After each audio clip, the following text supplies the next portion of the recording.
It's time again for another installment of The Basics, and whereas on a previous episode I talked about cards we hate in the Star Trek CCG, today I want to talk about cards we absolutely love as players. And just to warn you, you might see a card on here that was also in the Cards We Hate episode, and I'll explain why later. So let's get started, shall we? Now, there are a lot of great cards in the game that us gamers just adore, but I don't have enough space on my table nor enough time in one episode to show you all of them, so I'm going to show you the most popular ones that we love. Starting with Q's Tent, one of the best cards to ever come out in the game that introduced a proper side deck with 13 cards that you can bring out at almost any time you want. So much awesome. Red Alert, for obvious reasons, allows you to play as many ship, personnel, and equipment cards as desired each turn. Should never have been banned because there are obvious ways around it and other cards, but still awesome. Kevin Uxbridge and Kevin Uxbridge Convergence. One gets rid of a single event card at a location, the other gets rid of all event cards at a location. What's not to like? Tox Utot and Supernova. Arguably the best 1-2 punch in the Star Trek CCG. Any true gamer of this game will have this in at least one of their decks. Horribly banned, but still awesome to play in house games.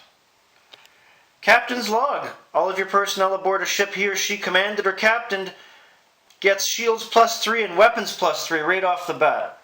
So much awesome. Computer Crash. No player may play a Q's Tent doorway, download any card, or play any card that requires downloading. Discard event at the end of your next turn. This negates a lot of Q's Tent side deck, Q's Flash, everything. It can be tossed, but it's a great card to have in your deck. Warp Core Reach. This one is obvious. You'd mainly use this later in the game, but I can sum it up in one word. Boom! Kurlan Niskos is an interesting card that can really help you, but your stars have to align in the game. Very much so. It's hard to have all 7 personnel types aboard your ship, depending on the deck you're making. But if you do, and you can bring this out, your ranged weapons and shields are all tripled, and that can be huge.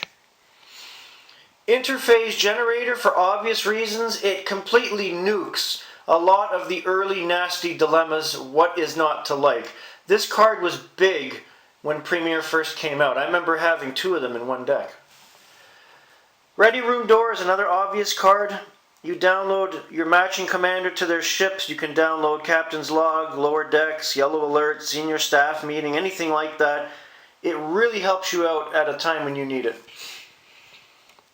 Black Hole is a fun card to play in any circumstance because it just pisses so many people off, and that's what makes it one of the best cards to play with. Whether it's house rules or a tournament, you're going to get a lot of laughs or someone's going to throw a brick at you, but either way it's fun.